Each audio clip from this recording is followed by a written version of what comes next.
যদি বলি আমাদের ইতিহাসের সবচেয়ে গুরুত্বপূর্ণ অধ্যায়গুলো এখনও লেখা হয়নি, যদি বলি যেসব সাধারণ মানুষ সবকিছু বিসর্জন দিয়ে স্বাধীনতার জন্য লড়েছিলেন, তাদের নাম কখনো বইয়ের পাতায় আসেনি, আজ আমরা উন্মোচন করব সেই অজানা বীরদের গল্প।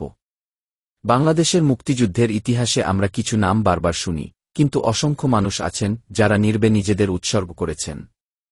কেউ অস্ত্র হাতে লড়েছেন, কেউ আশ্রয় দিয়েছেন, কেউ বা তথ্য সংগ্রহ করে শত্রুপক্ষের বিরুদ্ধে দাঁড়িয়েছেন। তাদের অবদান ছাড়া স্বাধীনতার ইতিহাস সম্পূর্ণ নয়। এই অজানা বীরদের মধ্যে ছিলেন কৃষক, শ্রমিক, গ্রামীণ নারী পুরুষ, যাদের সাহস অদ্ভুতভাবে অনালোচিত। অনেকেই পাকিস্তানি সেনাদের হাতে প্রাণ দিয়েছেন, কিন্তু কোনো শিরোনাম পাননি। কেউ ছিলেন ডাক্তার বা শিক্ষক, গোপনে মুক্তিবাহিনীকে সেবা দিয়েছেন। কেউ আবার সন্তান হারিয়েও লড়াই থেকে সরে আসেননি।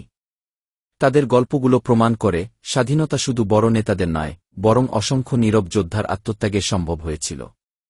সময় এসেছে এই নীরব বীরদের সম্মান জানানোর, যাদের ত্যাগ ভুলে গেলে আমরা ইতিহাসকেই অসম্মান করব। তাদের সন্তান, তাদের পরিবার আজও বুক ভরা গর্ব নিয়ে বেঁচে আছেন। কিন্তু জাতি কি সত্যিই সেই গর্ব ভাগাভাগি করছে? ভাবুন তো, স্বাধীনতার যে গল্প আমরা জানি সেটা হয়তো কেবল হিমশিলের চূড়া। প্রকৃত নায়করা রয়ে গেছেন ইতিহাসের আড়ালে।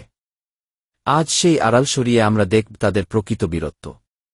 অজানা এই গল্পগুলো কেবল ইতিহাস নয়, নতুন প্রজন্মের জন্য প্রেরণা।